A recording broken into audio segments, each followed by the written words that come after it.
Three Hopes is Koei Tecmo's second attempt at a Fire Emblem Warriors crossover. The first one was an attempt to cash in on the two newest Fire Emblems at the time of making, combined with some cameos from everyone and the worst protagonists in the franchise's history. So this time they've taken a page from Age of Calamity and told a story based on a single entry in the series. Three Houses.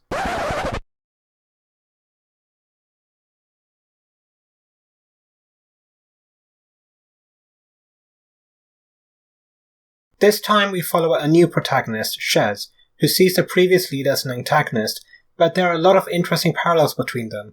Shez gets to know the main cast as a fellow student at their fancy school instead of as a teacher, for example, and is much more expressive than the stoic Byleth, despite both being mercenaries with mysterious voices in their heads.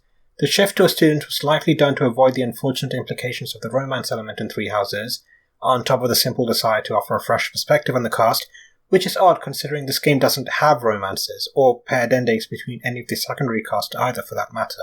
But I'm getting ahead of myself. It's difficult to tell from just the demo, but the Tecmo team have yet again done a great job of blending Three Houses mechanics with the Warriors formula, from the new base camp mirroring the original's Garrick Mark, even down to a few geographical arrangements, to a redo of the original's timekeeping system. Like before, there are three routes to choose from, but this time the plots diverge immediately compared to Three Houses, where over half of the routes were identical. With the changes beginning immediately after the tutorial, there are still reused maps, but the major set-piece chapters are kept unique or heavily remixed to remain fresh, with the one exception early on where two routes cover the same event from different perspectives. I liked all of the references to what the other houses were doing in different routes, though. It doesn't affect the gameplay beyond the example I gave earlier, but it helps make everything feel more cohesive, and I loved that. Some gameplay systems have also been streamlined from Three Houses. The base camp, for example, is now rearranged so that everything you'd want to do at any one time is now moved closer together. For example, the place where you get ores is right next to where you'd use ores to refine weapons, or the training grounds are right next to the kitchens, where you'd spend most of your time between main story chapters. Though there's a lot more added jank that I'll get into later. The world building expands on the mountains of it done in Three Houses as well, with us learning much more about the different nations and their politics, particularly in the first half of the Golden Deer route, and meeting several people who are only alluded to in Three Houses, such as the parents of the Black Eagles, most of whom are high-ranking nobles in the Empire. There are also some smaller additions that build off of minor details only mentioned offhand in supports or missable dialogue, which shows just how much attention was paid to fleshing out this world even more. I admit one or two things feel like J.K. Rowling tier retcons, but when almost everything here expands on lore that was already super rich, and does so in a great way, I think we can excuse a few faults. The cast is also great as ever, with incredible voice acting to match. They're just as you remember them from Three Houses, but tweaked to fit their new circumstances. This includes a brand new set of supports, conversations between characters that occur between battles, with a completely different set of partners to draw out different aspects of their personalities. I was particularly surprised by the extra time given to developing Ferdinand and Felix from the Black Eagles and Blue Lions respectively, the former even feeling like a tritagonist as a result, and Billy Kametz gave him just the best performance possible to nail each and every one of his important and hilarious scenes. On a personal note, I greatly appreciate how Sylvain from the Blue Lions is no longer a huge flirt, having been forced to mature faster than he did originally, which in turn makes him much more likable. The avatar this time around, Shez, is also great. They're fully voiced now, and have a fully defined personality to boot. I had a feeling this would happen when I made my video about how excited I was about Star Rail's protagonist, but I'm very happy to have a main character who is undeniably their own person, with their own quirks and aspirations. The stories themselves are my first main problem though, as none of them really end.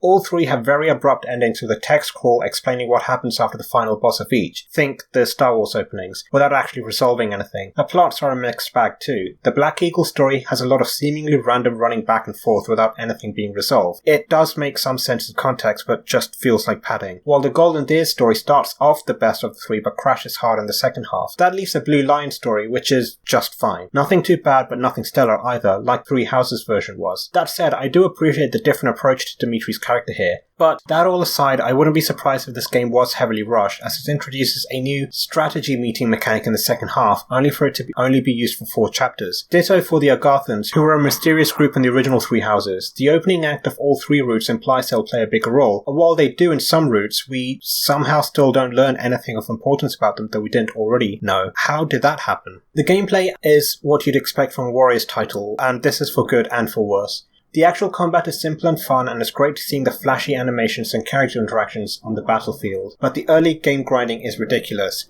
You have to wait for facilities to unlock per the story, then wait for the chance to upgrade them, then grind materials to get those upgrades, then grind for different materials to actually use that newer utility. For example, hunting for building materials to upgrade the blacksmith, then ores to upgrade your weapons. Thankfully, this isn't as big an issue in New Game Plus, and you can instead experiment with the gameplay instead. Hopes brings back the class system from Three Houses, with them divided into a few different archetypes. Each upgraded class in a particular archetype adds new moves to the character, with some mixing the formula up entirely. For example, the Myrmidon sword fighters gaining new skills with the mercenary and swordmaster classes before becoming mage hybrids with the mortal savant. To touch on another negative though, each stage of the game is ranked at the end. D is the lowest, S is the highest, but the ranking is done by breaking your actions down into 3 categories and evaluating them separately, which means you may be left waiting just before finishing a level so that you can kill more enemy spawns just because your kill count is too low to get an S in that category. This approach invites a lot of backwards thinking like that, and I wish ranking had been handled differently, like a Platinum Games title or even a platformer, aggregating your performance across the board into a single rank so people can excel in different ways based on their playstyles. Now, this complaint is a nitpick, but I really hoped we'd see more of Byleth despite their antagonistic role. There are a few cutaways to their perspective on things from time to time, but we don't get more than a few meta jokes or references to Three Houses. They're also voiced this time, and I thought their past was quite interesting before, so I hope that we could learn more about them here, and that doesn't happen. But as I mentioned earlier, this isn't the only narrative element the writers dropped the ball on. I think DLC is obligatory given Koei's past Nintendo crossovers and Three Houses getting some, but I just hope all the rushed endings weren't made just so we could be sold a solution down the line. That would just be disgusting. A free update a la Mass Effect 3 or even Elden Ring though, now that would be grand. Though there is one plot point that is hyped up in all 3 routes to various degrees and it's never explored even when it makes blindingly obvious sense to, so I think there's definitely some cheap DLC marketing going on already. Not a fan of that at all. So all in all, Three Hopes is a mixed bag, but I ultimately think I liked it. Despite the bad stories, it was nice seeing the cast again, and I really enjoyed the new interactions and scenarios they had. I particularly liked that the DLC characters from Three Houses had more to do here, and the gameplay is also fun when you aren't grinding for anything. The game has a really clunky approach to 100% completion too, but if you don't care about that, then you'll enjoy this if you're a fan of the Warriors genre or fan of Three Houses. Otherwise, you're better off waiting to get this second hand, since Nintendo games never go on sale, or skipping it entirely. Those are a lot of conditions, but if those aren't an issue for you, then you will enjoy this.